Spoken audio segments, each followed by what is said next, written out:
하나님 말씀 시편 45편입니다.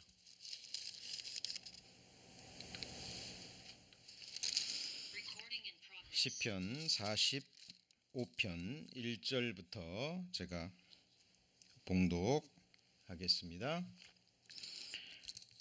내 마음에서 좋은 말이 넘쳐 왕에 대하여 지은 것을 말하리니 내 혀는 필객의 붓과 같도다. 왕은 인생보다 아름다워 은혜를 입술에 머금으니 그러므로 하나님이 왕에게 영영이 복을 주시도다. 6절입니다. 하나님이여 주의 보좌가 영영하며 주의 나라의 홀은 공평한 홀이니이다. 9절입니다. 왕의 귀비 중에는 열왕의 딸이 있으며 왕후는 오빌의 금으로 꾸미고 왕의 우편에 서도다. 딸이여 듣고 생각하고 귀를 기울일지어다. 내 백성과 아비집을 잊어버릴지어다. 15절입니다. 저희가 기쁨과 즐거움으로 인도함을 받고 왕궁에 들어가리로다. 왕의 아들들이 왕의 열조를 계승할 것이라. 왕이 저희로 온 세계의 군왕을 삼으리로다. 내가 왕의 이름을 만세에 기억해 하리니 그러므로 만민이 왕을 영영히 찬송하리로다. 신앙생활을 하면 할수록 저희들이 이렇게 함께 모여 하나님을 예배하는 이 시간, 또 예배를 통해서 하나님이 우리에게 주시는 말씀의 은혜와 축복이 얼마나 크고 놀라운 것인지 신앙생활을 하면 할수록 깨닫는 것 같습니다. 예배를 통해서 주어지는 하나님의 그 은혜와 능력으로 또 소망으로 저희들 주어지는 하루하루를 또 견디고 또 이겨가는 또 저희들의 삶이 되기를 소망합니다. 진짜 하나님이 인정하시는 그 이유가 아니라면 저희들 예배를 통해서 주어지는 하나님의 은혜를 꼭 붙잡는, 놓치지 않는 정말 지혜로운 송구님들 되시기를 소망합니다. 오늘 말씀은 이제 읽은 시편 45편 말씀을 본문으로 해서 왕과 왕후라는 제목으로 함께 말씀의 은혜와 축복 나누고자 합니다. 150편의 시편 가운데 특별히 메시아 곧 구주 그리스도를 예언하고 있는 시편은 7편이 있습니다. 그리스도 예언시라고 흔히 말하죠. 혹시 펜이 있으시면 한번 적어 놓으시고요. 시간 나실 때 한번 읽어 보시면 은혜가 되리라고 생각합니다. 시편 2편, 16편, 그리고 22편, 24편, 25편, 그리고 72편, 110편, 7편이죠. 이 메시아 예언시 중에는 예수 그리스도의 십자가의 고난과 죽으심과 부활을 예언한 시편들도 있지만 오늘 배우게 될 시편 45편은 메시아 되시는 하나님의 어린 양 예수 그리스도의 혼인을 예표하고 있는 시편입니다. 물론 1차적으로는 이스라엘 왕의 결혼을 축하하는 시편입니다. 이 왕이 누구인지 시편 45편은 밝히고 있지 않습니다. 그런데 이렇게 전체적으로 읽고 묵상해 보면 가장 이스라엘 왕 가운데 영화로웠던 시기가 있었죠. 특별히 그 솔로몬이 타락하기 전 솔로몬의 그 전성기에 치루어진 결혼식으로 추정이 되는 시편입니다. 다윗 왕이 큰 강국을 이루었죠. 그리고 이제 솔로몬이 타락하기 전에 정말 하나님 앞에 합당한 마음으로 하나님 앞에 행했을 때 하나님이 극한 축복을 부어 주셨습니다. 솔로몬의 지혜가 너무 뛰어나서 온 세상에 소문이 났죠.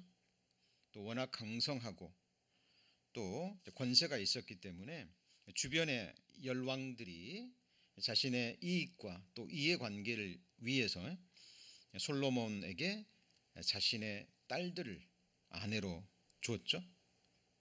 정략 결혼을 위해서 주변의 그 강성한 주변의 나라들이 조공을 바치면서 자기의 딸들을 아내로 솔로몬에게 주었습니다. 솔로몬은 이를 다 받아들이죠. 물론 이게 하나님 앞에 잘못된 거지만 어쨌든 솔로몬은 정략 결혼의 차원에서 그들의 딸들을 아내로 맞이하고 또 결혼식을 또 행하는 지금 그 모습을 좀 마음에 그렸으면 좋겠습니다. 그 9절에 보시면 그렇게 되어 있잖아요. 9절 왕의 귀비 중에는 누가 있다 그랬죠? 왕의 딸이 있으며 그랬죠. 자, 왕후는 오빌의 금으로 꾸미고 왕의 우편에 소도다. 그러니까 왕이라는 것은 여러 나라의 왕의 딸들을 얘기하는 거죠. 자, 그리고 12절에 보면 두로의 딸. 자, 두로 왕의 딸이 되겠죠. 또 13절에 보면 또 뭐라고 나오죠? 왕의 딸이 이렇게 나오죠. 자, 그러니까 솔로몬 전성기 시절에 주변 나라의 많은 왕들이 자기 딸을 아내로 주면서 또 솔로몬과 인척 관계를 맺고 그러면서 또 그들을 나름대로의 유익을 취했던 그 시대상을 반영하고 있습니다. 자, 솔로몬의 아내와 또 첩들이 얼마나 되는지 성경은 밝히고 있죠. 여기 붙잡아 놓으시고요. 아가서 6장. 자, 전도서 다음에 아가서죠. 시편, 잠언, 전도서, 아가서 6장 8절입니다. 아가서 6장 8절에 보시면 자, 왕후가 60이요 비빈이 80이요. 그리고 그 다음에 뭐라고 되어 있습니까? 자, 시녀가 무수하되 이렇게 되어 있죠. 물론 자, 이때는 솔로몬의 전반기 초기 통치의 시대라고 생각이 됩니다. 왜냐하면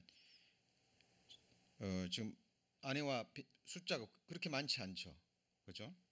근데 여기서는 왕후 그랬는데 영어 성경에 보면 자, he had 700 wives 그리고 열왕기상 이야기고요. 이 아가서 이야기 왕후가 와이프로 돼 있습니다. wives 이렇게 돼 있죠. 그러니까 그리고 거기 보면 비빈이 그랬는데 사실 우리말로 비빈이라고 해석됐지만 이 당시에 비빈도 와이프의 역할을 했다 그래요. 이제 그리고 정식으로 솔로몬의 이제 아내들이 되는 거고요. 그 다음에 시녀가 무수하되 그랬죠. 예, 그러니까 이 여인들까지 다 솔로몬의 여인들이었다라는 이야기죠. 자, 열왕기상 11장도 보겠습니다. 열왕기상 11장 3절. 열왕기상 11장 3절.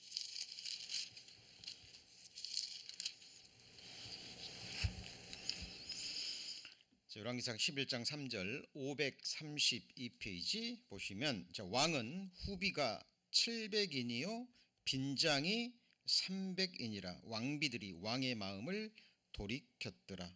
솔로몬의 나이 늙을 때에 왕비들이 그 마음을 돌이켜 이렇게 돼 있죠. 그러니까 아가서 때는 솔로몬의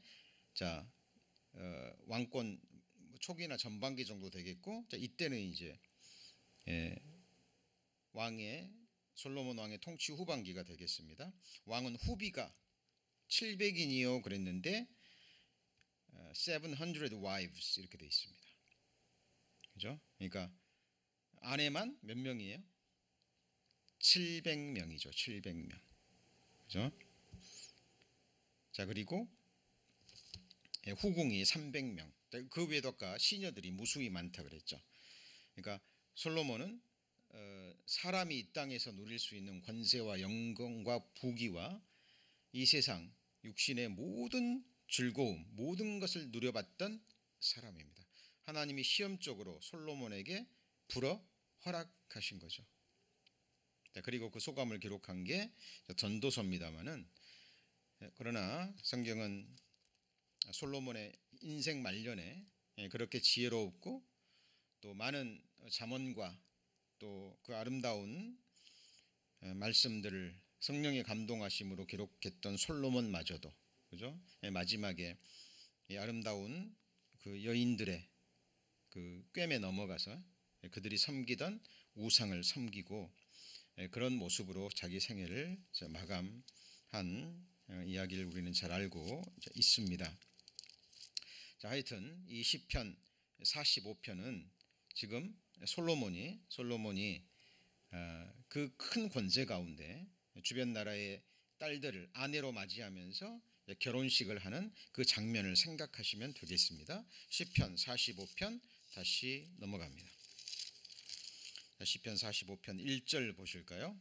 시편 45편 1절. 자, 내 마음에 좋은 말이 넘쳐 왕에 대하여 지은 것을 말하리니 내 혀는 필객의 붓과 같도다. 여기 우리말로 넘쳐라고 번역된 원어가 라하쉬라고 발음이 되는데요. 자, 이거는 물이 끓어서 넘치는 것이라는 의미를 가지고 있습니다. 그래서 이것을 이제 의역하면, 사람의 마음에 어떤 감동이나 기쁨이나 어떤 것들이, 어떤 영감이나 이런 것들이 넘쳐서 사람의 마음을 감동시키고 넘쳐서 흘러나오는 것, 그것을 의미합니다. 마치 문필가가 시인이나 글을 쓰는 사람, 극작가, 문필가들이 그냥 글이 쓰여지지 않는다 그러죠. 어떤 영감을 받을 때 그 순간에 붓을 들고 거침없이 글을 써내려 간다고 합니다. 그죠? 음악하는 사람들도 작곡하는 사람들도 그런다 그러죠. 어느 순간에 영감을 받으면 그 짧은 순간에 그 마음의 감흥이 넘쳐서 그것이 문학 작품으로, 글로, 시로 이렇게 표현이 된다고 합니다. 자, 지금 이 시편 기자 고라자손입니다. 고라자손은 지금 왕의 성대하고 화려하고 그 아름다운 결혼식을 보면서 하나님의 감동하심을 받은 거죠.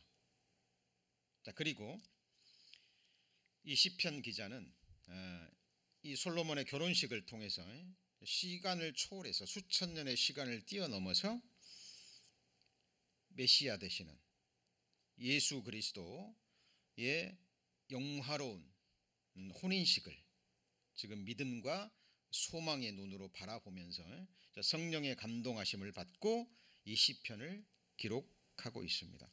어때요? 시편 45편 1편 말씀을 보면 신약 성경과 구약 성경에서 생각나는 구절이 혹시 있지 않으십니까?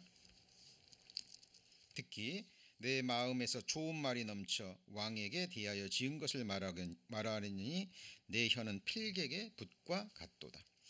베드로후서 1장 21절에 보면 예언은 언제든지 사람의 뜻으로 낸 것이 아니요 오직 성령의 감동하심을 받은 사람들이 하나님께 받아 말한 것이라 그랬죠. 모든 성경은 하나님의 감동으로 된 것으로. 그죠? 자, 이사야 34장 16절에도 너희는 여호와의 책을 자세히 읽어보라. 이것들이 하나도 빠진 것이 없고 하나도 짝이 없는 것이 없으리니 이는 여호와의 입이 이를 명하셨고 그의 신이 이것들을 모으셨음이라. 자, 우리가 지금 읽고 듣고 배우고 있는 이 성경은 하나님의 감동하심으로 기록된 거죠. 그렇죠? 1.1획도 빗나감이 없이 완전히 이 세상에서 이루어질 무호한, 절대 무호한 하나님의 말씀이라고 할 수 있습니다. 자, 지금 시편 기자는 왕의 결혼식을 통해서 메시아의 혼인식을 지금 믿음의 눈으로 바라보면서 성령의 감동하심을 받고 이 시편 45편을 기록하고 있는 겁니다. 자, 이게 왕의 결혼식인데 그것을 이야기하는 가운데 6절 한번 보실까요? 6절, 갑자기 6절에 보면 하나님이여 주의 보좌가 영영하며 주의 나라의 홀은 공평한 홀이니이다, 이게 나오죠.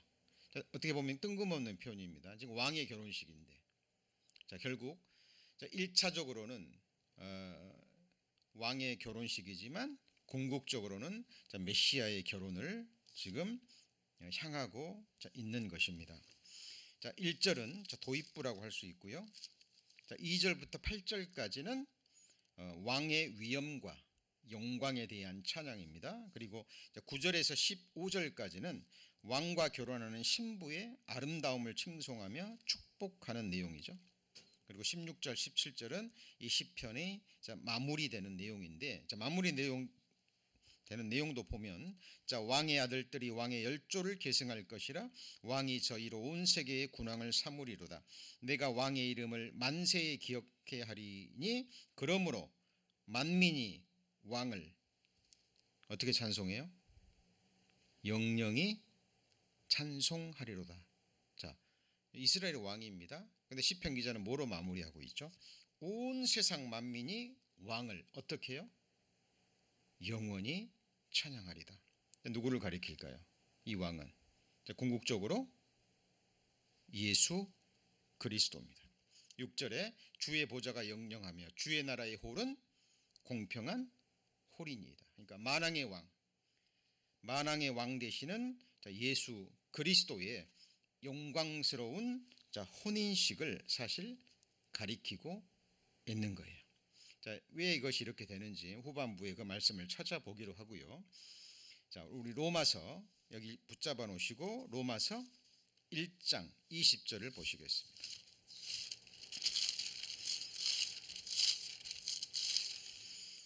사실 성경 전체가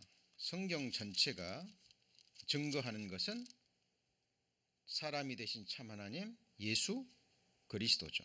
그분은 창조주가 되십니다.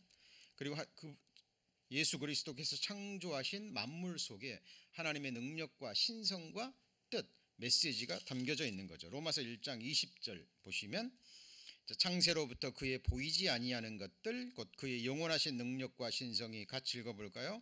그 만드신 만물에 분명히 보여 알게 되나니. 만물 속에 뭐가 들어있다고요? 하나님의 능력과 신성이 들어있습니다. 그러니까 하나님의 만물을 그냥 만드신 게 아니에요. 하나님의 계획을 갖고 뜻을 가지고 그것을 지으셨다라는 사실입니다. 요한계시록 4장 11절입니다. 요한계시록 4장 11절. 수요 예배 말씀은 일부러 많은 말씀들을 찾습니다. 말씀 찾는 훈련도 하시고요. 지금 말씀이 어떻게 연결이 돼서 지금 시편 45편을 향하고 있는지 저희들 그 말씀을 지금 배우고 있습니다. 시편 4편 요한계시록 4장 11절 우리 주 하나님이여 영광과 존귀와 능력을 받으시는 것이 합당하오니 주께서 만물을 지으신지라. 만물이 같이 읽습니다. 주의 뜻대로 있었고. 그러니까 성도님들, 만물, 보이는 만물, 보이지 않는 만물이 있죠. 보이지 않는 것이 훨씬 더 중요하고 훨씬 더 많죠. 그 속에 하나님의 능력, 신성, 그리고 뜻, 이거 항상 새기셔야 됩니다. 하늘과 땅과 또 모든 만물을 바라볼 때 이 세 가지를 생각하셔야 돼요. 골로새서 1장에 보면 만물이 주로 말미암고 주에게로, 주를 위하고 주에게로 돌아간다 그랬죠. 그렇죠?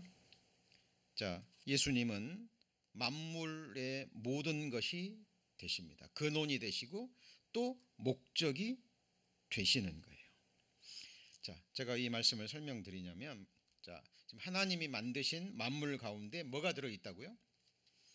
뜻이 들어있는 거예요. 뜻이. 하나님이 만드신 만물 속에 무슨 뜻이 들어있을까요? 하나님이 만드신 만물 중에 짝이 없는 것이 없습니다. 하나님이 만드신 땅의 짐승, 공중에 날아다니는 새들, 바다의 물고기들, 암수가 있어요, 없어요? 있죠. 식물도 암술이 있고 수술이 있고, 전기도 음전기가 있고 또 양전기가 있죠.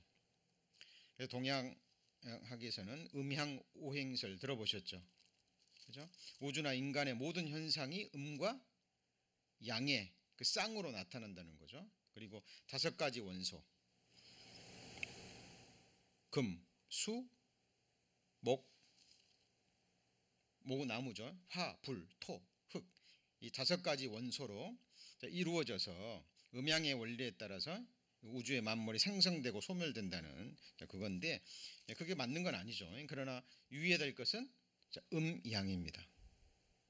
하나님을 모르는 사람들도 이 동양 사상가들이 이 만물을 보니까 전부 다 음양의 이치로 되어 있는 거예요. 왜 하나님이 그렇게 하셨을까요? 하나님의 형상대로 사람을 창조하실 때도 어떻게 해요? 남자와 여자로 창조하셨죠. 마태복음 19장.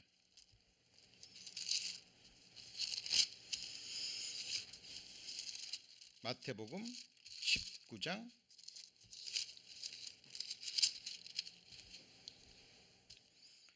19장 4절입니다. 예수께서 대답하여 가라사대 사람을 지으시니가 본래 저희를, 같이 읽습니다.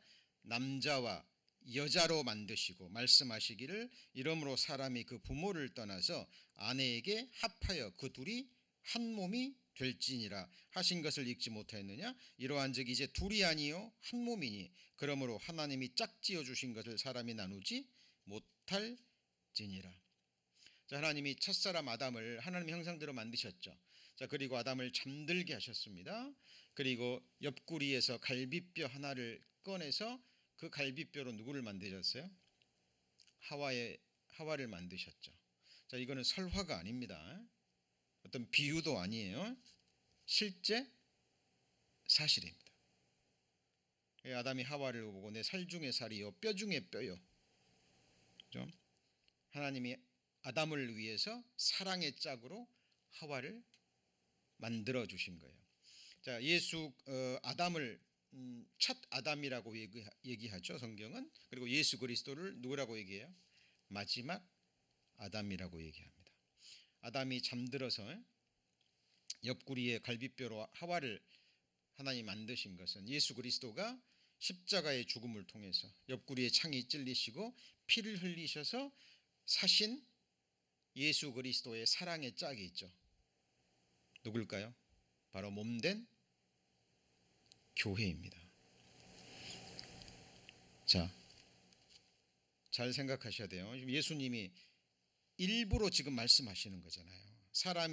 하나님이 사람을 지으실 때 본래 저희를 뭐라고요? 남자와 여자로 창조하셨다는 거예요. 왜 그러냐는 거죠. 둘이 뭐가 되기 위해서요? 한 몸. 아담과 하와를 짝지어 주신 분이 누구예요? 하나님이세요. 그래서 부모를 떠나서 아내와 한 몸이 되는 거예요. 이게 예수님은 이렇게 말씀하셨고, 사도 바울은 성령의 감동하심을 받고 남편과 아내, 남자와 여자와의 관계를 하나님과 사람의 관계로 풀어서 이 말씀을 설명하고 있는 거예요. 그러니까 하나님께서 하나님의 형상대로 지은 사람과의 관계, 하나님이 왜 하나님의 형상대로 사람을 창조하셨는지 그 이유와 목적을 실물 교훈으로, 실제적인 우리의 삶을 통해서 하나님이 깨닫게 하신 거예요. 사도 바울은 이 사실을 깨닫습니다. 그리고 성경 곳곳에 이 진리를 너무나 아름답게, 그리고 누구든지 하나님을 찾는 마음만 있다면 깨달을 수 있도록 그 말씀으로 설명하고 계시는 거예요. 그래서 잘 보세요. 남자가 아내와 한 여자와 서로 사랑해서 결혼을 하면 뭐가 된다고요? 한 몸이 되는 거죠. 그렇죠? 그리고 성경은 남자를 여자의 머리라 그래요. 뭐라 그래요? 머리라고 얘기하죠. 이거는 남녀의 어떤 차별을 말하는 게 아니에요. 하나님이 정하신 질서고 창조의 목적, 사랑의 관계를 설명하는 겁니다. 자, 그러면 남편은 아내의 머리면 아내는 남편의 뭐가 될까요? 몸이 되는 거예요. 자, 이것을 에베소서에서는 그리스도와 교회와의 관계를 남편과 아내의 관계로 설명하고 있습니다. 자, 에베소서 5장입니다.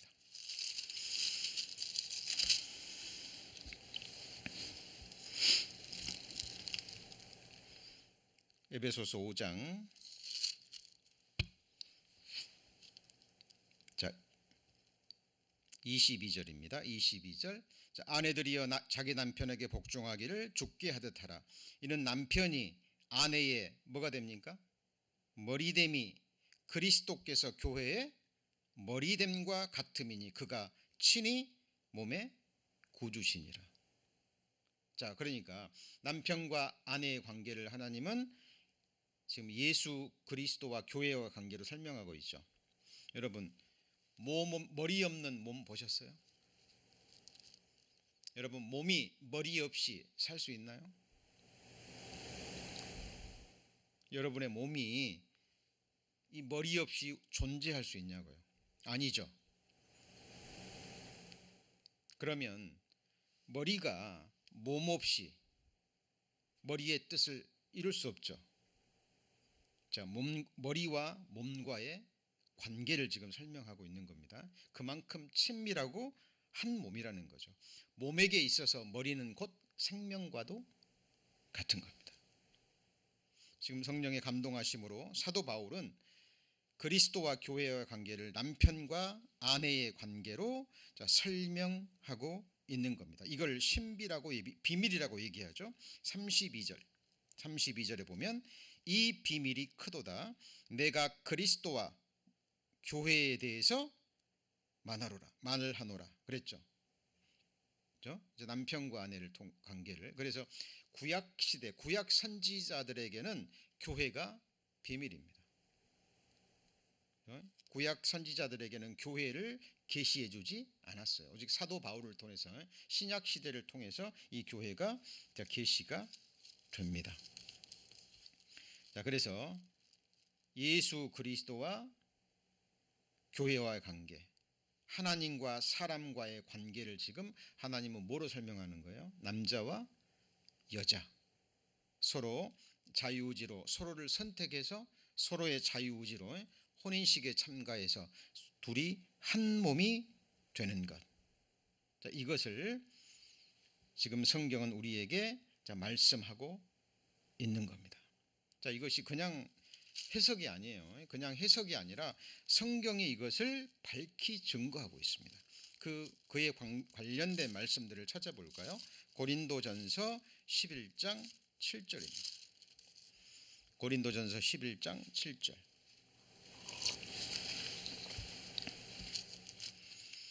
고린도전서 11장 7절 276페이지 고린도전서 11장 7절. 자, 남자는 하나님의 형상과 뭐예요? 영광이니.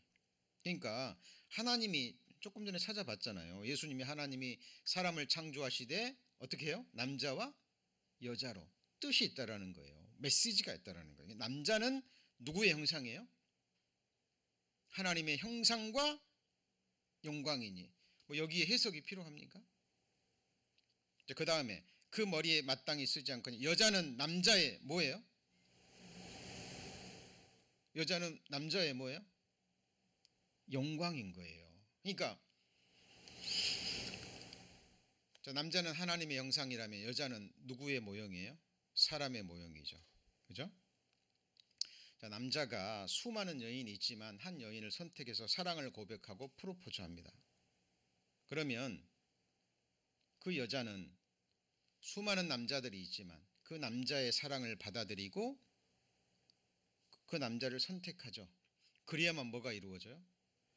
결혼이 이루어지는 거예요. 자, 그런데 그 여자가 남자의 사랑을 받고 받아들이면서 그 남자를 선택했을 때 그 여자는 남자의 뭐가 되는 거죠? 영광이 되는 거예요. 영광이 되는 겁니다. 그래서 남자들이 이제 결혼할 사람이 있고 결혼 날짜가 잡히고 그러면 친구들에게 그 약혼자를 이렇게 소개시켜주고 이렇게 자랑하고 그러잖아요. 그러죠.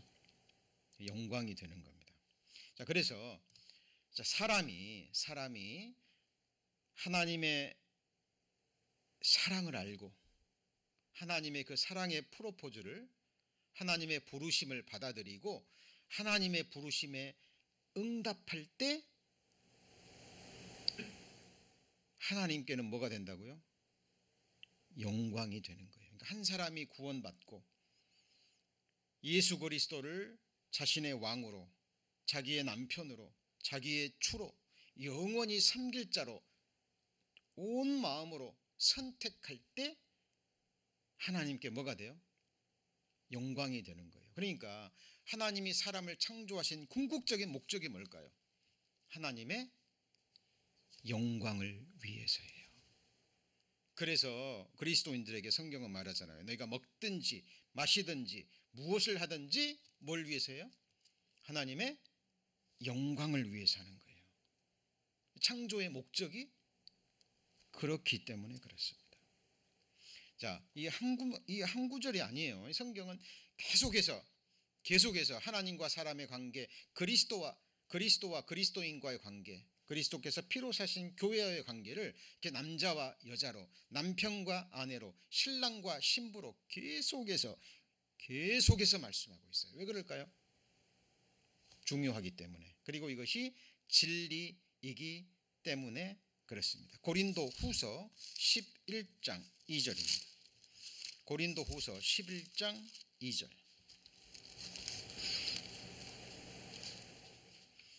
고린도 후서 11장 2절 297페이지. 내가 하나님의 열심으로 너희를 위하여 열심 내노니, 같이 읽어볼까요?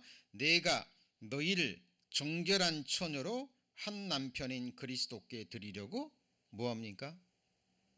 중매함이로다 그랬죠. 자, 사도 바울이 전도하는 것을 뭐라고 표현했습니까? 중매라고 표현한 거예요. 중매. 예수 그리스도를 소개하는 거예요. 자, 창조의 목적입니다. 이것이. 자, 정결한 처녀로 만든다라는 것은 이건 육신의 의미가 아니죠. 원래 죄인으로 태어났잖아요. 그러니까 죄로 더러워진 우리를 복음을 전해서 그리스도의 피로 죄인을 깨끗게 해서 정결하게 해서 온전케 해서 신랑 되시는 예수 그리스도 앞에 흠도 없이 점도 없이 그리스도의 아내로 신부로 세우는 일을 사도 바울은 했던 거예요. 이게 자기가 하는 일이 무엇인지 알았던 겁니다. 사도 바울은 어디가 부족해서 결혼을 한 게 아니에요. 결혼을 안 한 게 아니에요. 너무나 중요한 진짜 결혼이 있기 때문에 이것을 위해서 사도 바울은 스스로 독신의 길을 택한 거예요. 이것도 하나님이 허락하셔야 됩니다. 자, 그래서 우리가 누군가를 전도하는 것은 예수 그리스도를 전하는 거예요. 자, 이것이 구약과 신약에서 일관되게 말하는 겁니다. 여러분, 하나님은 사랑이시다 말씀하시죠. 사랑에는 반드시 사랑의 주체와 함께 사랑의 대상과 함께 사랑의 영이 있어야 되는 거예요. 여러분, 남녀의 만남과 사랑도요 그냥 이루어지지 않잖아요. 신비스럽죠. 너무나 신비스러운 거예요. 그 서로의 마음에 그 사랑의 마음, 그 사랑의 영이 있어야 되는 거죠. 그리고 자유의지로 서로가 서로를 온전한 자유의지로 선택해야만 성경에서 말하는 너무 귀한 혼인이 이루어지는 겁니다. 그렇죠? 자, 성경은 이걸 직간접적으로 설명하고 있습니다. 이사야 54장 5절입니다. 너무나 유명한 말씀이죠. 이사야 54장 5절. 이사야 54장 5절 1033페이지. 이사야 54장 5절.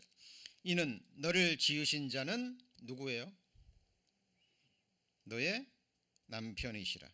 그 이름은 만군의 여호와시며 내 구속자는 이스라엘의 거룩하신 자시라. 온 세상이 하나님이라 칭함을 받으실 것이며. 제가 한국에서 개인 상담할 때요, 한 청년에게 이 말씀을 읽어주면서 복음을 설명했는데 그 청년이 그렇게 얘기하더라고요. 저는 남자인데요. 성경을 그렇게 이해하면 안 되죠. 자, 남편과 아내, 남자와 여자의 관계를 통해서 하나님은 지금 뭘 설명하는 거예요? 하나님과 우리와의 관계를 설명하는 거예요. 자, 우리 그리스도인들의 영적 신분이 있죠. 자, 우리는 하나님의 아들이기도 합니다. 맞죠? 상속자예요. 또 성경은 말합니다. 하나님은 우리를 또 친구라고 얘기하죠. 하나님은 우리의 주인이 되고 또 우리는 종이기도 하죠. 맞습니까? 또 하나님은 왕이시고 우리는 그 나라의 뭐도 돼요? 백성이 되기도 하는 거죠. 그죠? 그리고 그리스도인들은 또 영원히 섬기는 제사장의 직분을 또 가지고 있죠. 전부 다 지금 하나님과 우리와의 뭘 설명하는 거예요? 관계를 설명하는데 그 중에서도 가장 중요한, 가장 핵심적인 관계가 뭐냐면 남편과 아내라는 거예요. 신랑과 신부라는 겁니다. 그리고 우리는 이것들을 체험적으로 체험하면서 살고 있잖아요. 그렇죠? 자, 너를 지으신 자는 내 남편이시라. 이 짧은 말씀 속에 하나님과의 우리와의 두 가지의 명확한 관계가 설정되어 있습니다. 첫 번째는 뭡니까? 너를 지으신 자. 그 말은 뭐예요? 하나님은 우리의 창조주, 우리는 그의 피조물. 하나님은 창조주, 우리는 피조물입니다. 그리고 또 하나의 관계는 뭐예요? 창조하신 목적. 자, 우리 성도님들, 자, 뭔가를 삽니다. 돈을 주고 뭔가를 사요. 왜 사죠?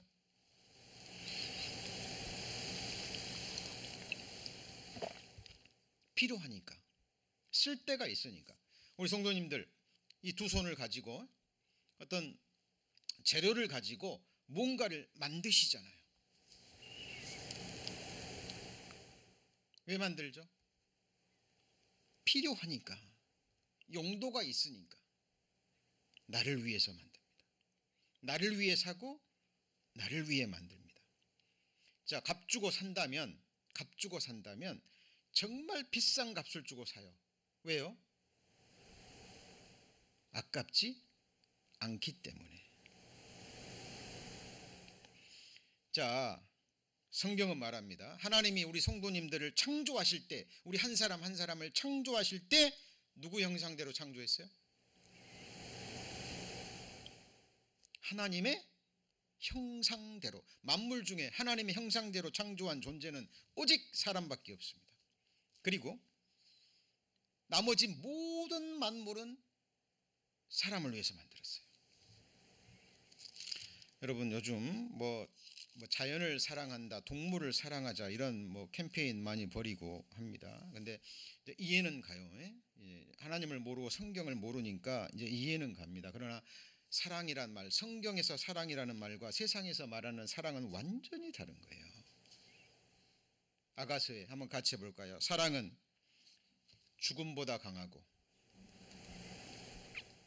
여러분, 성경에서 말하는 사랑은 죽음보다 강한 거예요. 죽음을 뛰어넘는 사랑입니다. 자, 동물 사랑 이해는 갑니다. 그런데 그런 말 쓰면 안 돼요. 왜냐하면 노아 홍수 이래로 하나님이 모든 동물은, 모든 짐승은 사람의 음식으로 주셨습니다. 맞습니까? 예. 피채, 동물의 생명인 것에 피를 먹으면 안 되지. 뭐 바다의 물고기건 짐승이건 새건, 노아 홍수 이후에 하나님이 모든 것을, 모든 짐승들을 사람의 식물로 주셨어요. 먹을 것으로. 만물은 누구를 위해서요? 사람을 위해서. 사람의 유익을 위한 것이라면 부려먹든 잡아먹든 이용하건, 그렇죠? 동물을 학대하거나 이유 없이 그건 안 되겠죠, 당연히. 그렇죠? 그러나 만물은 사람을 위해서, 그리고 만물 중에 특별히 하나님의 형상대로 지음받은 사람은 누구를 위해서요? 하나님의 영광을 위해서. 그래서 하나님의 사랑의 짝은 누굴까요? 오직 사람입니다. 첫사람 아담이 그 사랑을 버렸죠. 그러나 하나님은 포기하지 않으시고 다시 핏값을 주고 사셨습니다. 그리고는 내게로 돌아오라, 돌아오라. 성경은 계속 말씀하고 있는 거예요. 여러분, 이것을 얘기하고 있는 아름다운 구약 성경이 바로 호세아 성경입니다. 여러분, 호세아 성경의 가장 핵심적인 이야기 알죠? 하나님은 호세아서를 통해서요, 이스라엘의 하나님을 남편으로, 이스라엘 백성을 아내로 표현합니다. 호세아 선지자에게요, 일부러 음란한 여인을 아내로 취하라 그래요. 하나님의 선지자니까 취합니다. 그런데 음란한 여인이니까 호세아를 떠나서 외간 남자와 외간 남자에게 가버립니다. 그런데 호세아서는 그 자기를 버린 그 아내, 음란한 아내를 포기하지 아니하고 값을 주고 다시 사죠. 그리고 나를 떠나지 마라, 나를 떠나지 마라. 이게 누구의 마음인가요? 하나님의 마음입니다. 돌아오라는 거죠. 본 남편에게 돌아오라는 겁니다. 그래서 호세아 선지자를 통해서 하나님은 계속해서 그 말씀을 하고 계시는 겁니다. 그게 호세아서의 핵심 메시지입니다. 호세아서 찾아보시죠. 호세아서 2장입니다. 2장.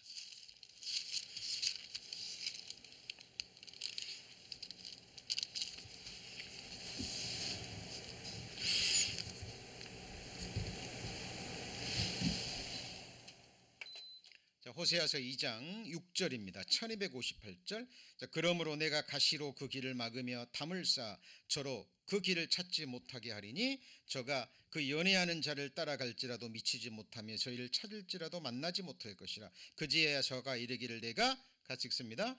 본 남편에게로 돌아가리니 그때에 내 형편이 지금보다 나았음이라 하리라.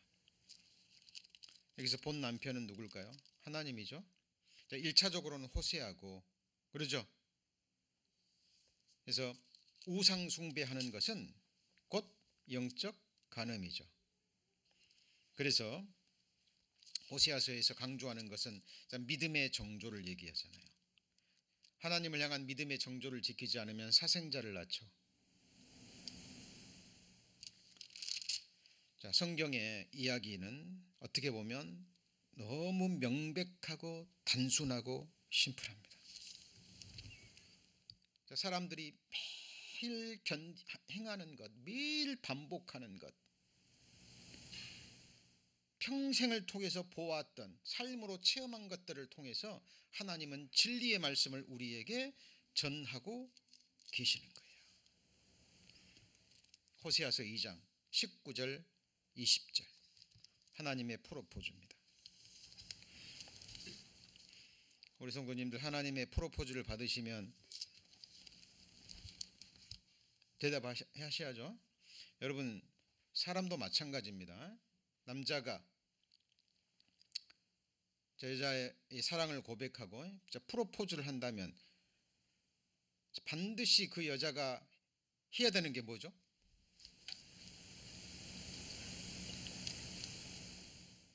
예스 아니면 노를 해야죠.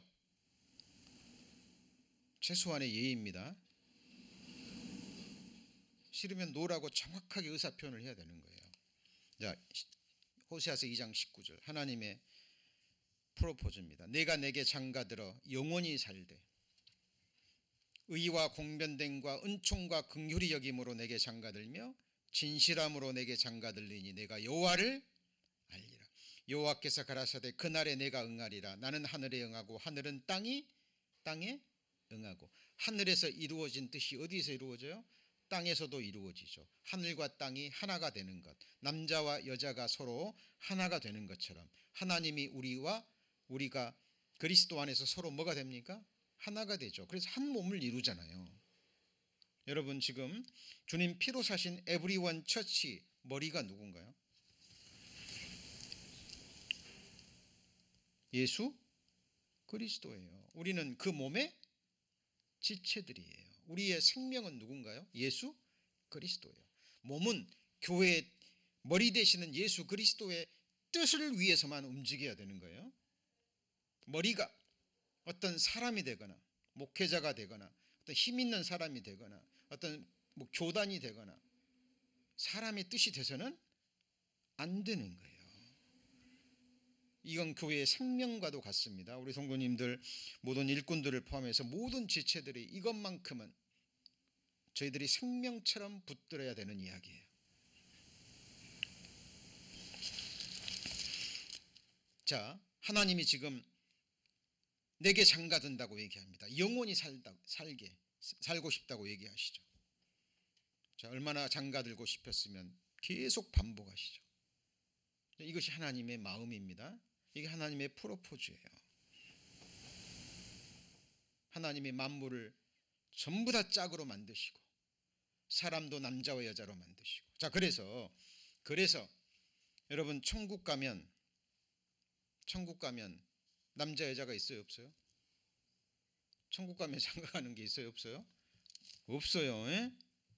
왜냐하면 그것은 이 세상에서 하나님과 우리와의 관계를 삶으로 체험케 하기 위해서, 진리를 체험케 하기 위해서 우리에게 주신 이 세상의 처음 창조에 속한 것이지, 우리가 부활의 몸을 입으면 그리스도처럼 하나님처럼 되는 거예요. 천국은 장가도 안 가고 시집도 안 가고. 그러죠? 자, 지금 시편 45편은 지금 고라 자손이 왕의 그 화려한 결혼식을 통해서 수천 년의 시간을 뛰어넘어서 영원한 왕이 되시는 하나님의 어린 양 예수 그리스도의 영광스러운 혼인식을 영화롭게 믿음의 눈으로, 소망의 눈으로 바라보고 있는 거예요. 그리고 메시아의 결혼식을 성령의 감동하심으로 기록하고 있는 겁니다. 여러분, 성경에서의 사랑은 동lus길입니다. 동lus길이. 그죠? 성경에 하나님이 허락하신 안에서만, 그죠? 그래서 남자와 여자, 그것도 하나님이 허락하신 결혼 안에서. 자, 짐승들도 마찬가지입니다. 자, 짐승들도 사람들이 이 종을 섞어서 교합시키지 말라고 성경에 레위기서에 분명히 나와 있습니다. 근데 요즘 아니죠. 여러분 잘 들으셨겠지만 사자와 호랑이, 그죠? 뭐 라이거라 그러나요? 하여튼 그러면 정상적인 그 이세가 안 나온다 그러잖아요. 그죠? 자, 저주를 내릴 것이라고 하나님이 말씀하셨는데 지금은 하나님의 질서를 완전히 깨트려지는 지금 그 시대 이미 틀림없습니다. 그래서 성경의 마지막 책 요한계시록에 이걸 결정적으로 선언하고 있죠. 요한계시록 19장. 요한계시록 19장.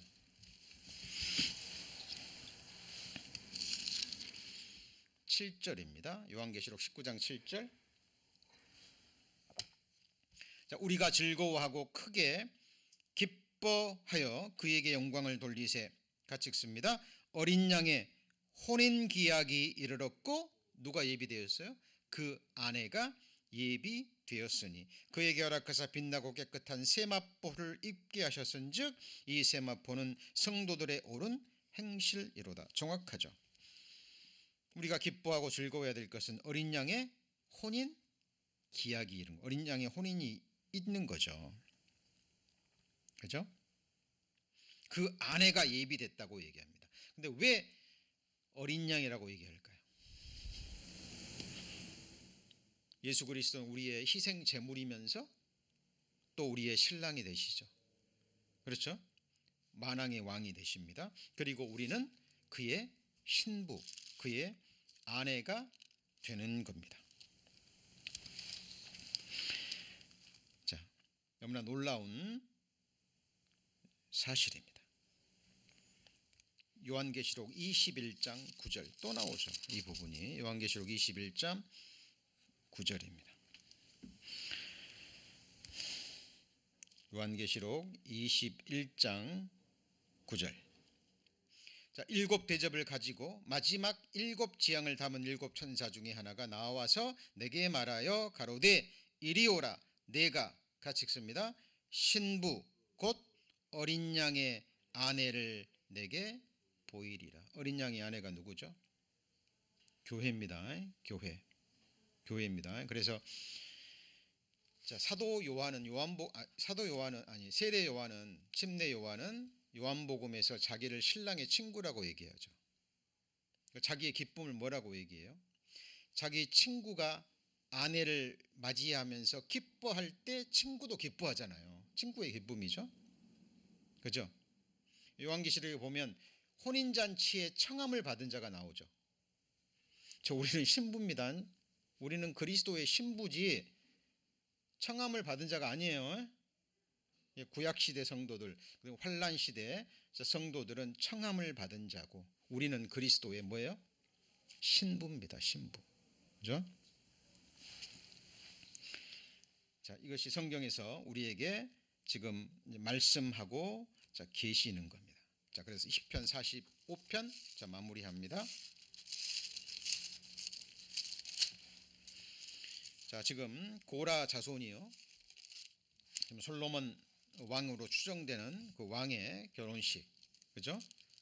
너무나 권세가 크고 지혜도 출중하고 그리고 모든 면에서 뛰어났던 그 솔로몬 왕에게 주변 나라들이 서로 조공을 바치면서 자기 딸들을 주면서 지금 솔로몬과 혼인 잔치를 하는 거죠. 그 권세가 너무 크잖아요. 지금 이스라엘의 그 영광스러운 그 모습을 시편 기자가 바라보면서 성령의 감동하심을 받고 마음에 그 감동이 넘쳐서 솔로몬을 통해서 수천 년을 뛰어넘어 하나님의 어린 양 예수 그리스도 메시아의 그 영광스러운 혼인식을 지금 노래하고 있는 시편입니다. 이건 누구의 이야기가 아니고 바로 우리 구원받은 그리스도인의 장래의 이야기입니다. 자, 우리 성도님들, 하나님이 우리를 구원하신 것, 그것은 단순히 지옥불에서 건져서 천국에 드리는 것만이 목적이 아니죠. 영원전에 하늘에서 품으신 그 영원한 목적, 하나님의 형상대로 창조해서 우리를 사랑의 짝으로 삼으셔서 그 사랑의 아들의 나라에서 영생 복락을 누리기 위해서입니다. 창조의 목적은 영생 영복이에요. 그리고 우리는 그 영생 영복을 누리면서 그 지극한 복을 주신 우리의 영원한 왕, 우리의 영원한 신랑 되신 남편 되신 그리스도께 영원한 찬송과 예배와 겸괴와 섬김을 기쁨과 감사함으로 끝없이 드리는 삶. 그것이 우리를 창조하신 목적입니다. 여러분, 남자와 여자가 서로 사랑을 나누고 결혼합니다. 뭐 하기 위해서 결혼합니까? 함께 살기 위해서예요. 함께 살기 위해서입니다. 서로 사랑하니까 함께 있고 싶어서, 헤어지기 싫어서. 하나님 우리를 창조하신 목적 뭐 하기 위해서요? 함께 살기 위해서예요. 하나님이 이스라엘 백성들을 출애굽시켰습니다. 어린 양의 유월절 피로 출애굽시켰죠. 뭐 하기 위해서 출애굽시켰습니까?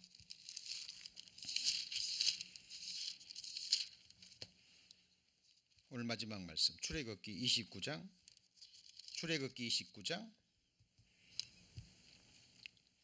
46절입니다. 출애굽기 29장 46절입니다. 128페이지. 그들은 내가 그들의 하나님 여호와로서 그들 중에 뭐 하려고요? 거하려고. 그래서 하나님은 우리의 하나님이 되고 우리는 그의 백성이 되는 거죠. 거하려고 그들을 애굽 땅에서 인도하여 낸 줄을 알리라. 나는 그들의 하나님 여호와니라. 그래서 우리 그리스도인들, 신앙 그리스도인들도 주님과 함께 사는 거예요. 우리 서로 삶을 나누는 겁니다. 믿음을 나누고 소망을 나누고. 우리가 하나님을 향한 믿음의 정조를 지킬 때 아름다운 열매들이 맺힙니다. 새 생명과 함께 아름다운 성령의 열매를 맺히죠. 그러나 우리가 믿음의 정조를 지키지 못하면 사생자를 낳아요. 아브라함이 믿음의 정조를 한번 어겼죠. 그리고 사생자 누구를 낳습니까? 이스마엘을 낳습니다. 우리 성도님들, 오늘 시편 45편 너무나 중요한 말씀을 배웠습니다. 통해서 하나님이 우리를 창조하신 목적, 하나님과 우리와의 관계를 다시 한번 분명히 하는 우리 성도님들 되시기를 주님의 이름으로 축원합니다. 기도하시겠습니다.